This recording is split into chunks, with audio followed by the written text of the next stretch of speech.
Salvation is found in no one else, for there is no other name under heaven given to mankind by which we must be saved.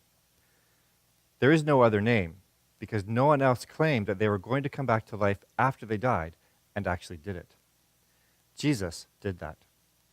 Jesus' resurrection is proof that he is the only way to the Father. But how can we believe that? Is there solid historical grounds on which to base this claim that Jesus actually rose from the dead? Yes, there is. And in fact, you don't even need to believe that the Bible is true to believe that Jesus Christ came back to life. There are so many different proofs that we could give you, but in this short video, I want to give you two that you can base this claim on. Number one, the empty tomb. Jesus' tomb was empty. And number two, after Jesus' death, many people claimed to see Jesus and eat with him. Let's look at the empty tomb first. Even scholars today who don't profess any Christian belief affirm that Jesus' tomb was empty. They cannot deny that.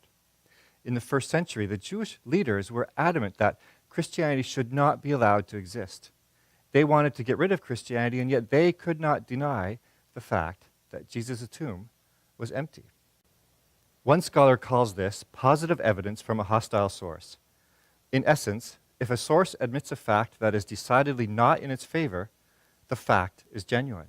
Whether or not you believe what's written in the Bible, we know that these accounts of Jesus' death and resurrection were written within one generation of the events. Now, this is important because Jesus, being a Jew, would have been buried according to Jewish customs. And according to Jewish customs in the first century, once the flesh of the deceased person had decomposed, the bones were collected and put into a box called an ossuary, a bone box. So if someone claimed that Jesus had come back to life when he hadn't, you could easily just take the box and show them the bones and say, no, he hasn't. Here are the bones. But they could not do that because the bones do not exist. But we don't simply have only an empty tomb. We also have the account of many eyewitnesses saying they saw Jesus after he died. Paul writes these words, "For what I received I passed on to you as of first importance, that Christ died for our sins according to the Scriptures, that he was buried, that he was raised on the third day according to the Scriptures, and that he appeared to Cephas and then to the 12. After that he appeared to more than 500 of the brothers and sisters at the same time, most of whom are still living, though some have fallen asleep." Here Paul claims that Jesus appeared to more than 500 people at the same time. And then he says many of these people are still living.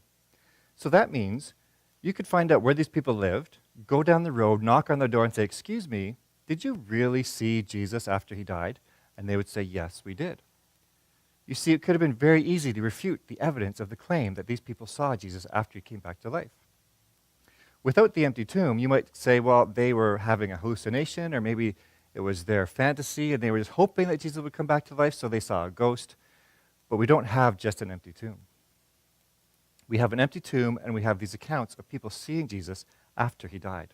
In any other historical analysis, these truths point to an obvious conclusion. Jesus Christ indeed came back to life.